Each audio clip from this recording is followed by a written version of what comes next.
Goeiedag, ek groet jou in die kosbare naam van Jesus Christus.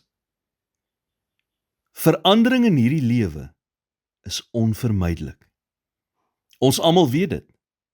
Maar dikwels tree ons nog steeds verbaas op wanneer dinge nie dieselfde bly nie. Dinge op aarde bly nooit dieselfde nie. Daar is gereed verandering in ons lewens, ten goeie of ten kwade. Toe God die aarde geskep het, is een van die eerste dinge wat hy gesê het in Genesis 8 vers 22.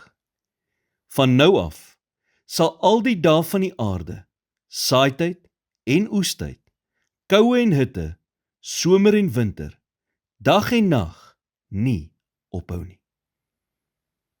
God het alles op hierdie planeet seisoenaal gemaak. En omdat God die wêreld so ontwerp het en gesê dit is goed, weet ons dat verandering tot ons voordeel is.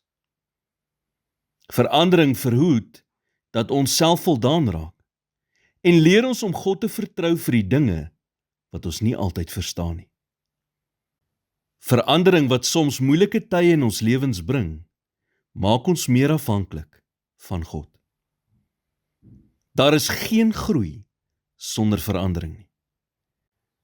'n Persoon wat wil groei en beter wees, maar wat nie deur die pyn van verandering wil gaan nie, is soos 'n vrou wat sê, ek wil 'n baba hê, maar ek wil nie deur die geboorteproses gaan nie. Dit kan nie gebeur nie. Om nuwe lewe in hierdie wêreld te bring, vereis pyn. Om elke goeie geskenk te geniet, moet ons soms die pynlike verandering ervaar wat nodig is om dit te ontvang.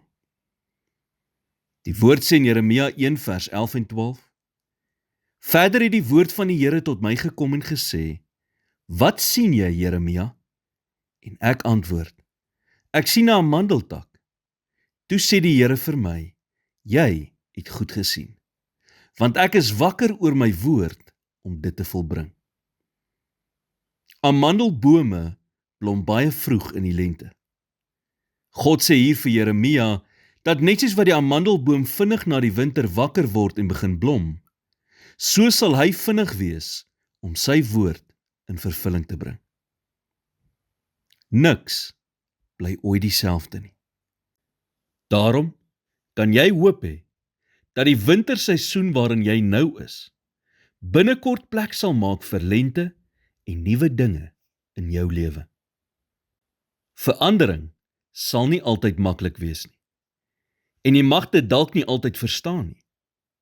Maar watter verandering God ook al van jou vereis, kan jy seker wees dat dit vir jou eie beswil is. Here, gee my die vrede om die dinge te aanvaar wat ek nie kan verander nie. Die moed om die dinge wat ek kan verander te verander. En die wysheid om die verskil tussen die twee te ken. In Jesus naam bid ek dit. Amen.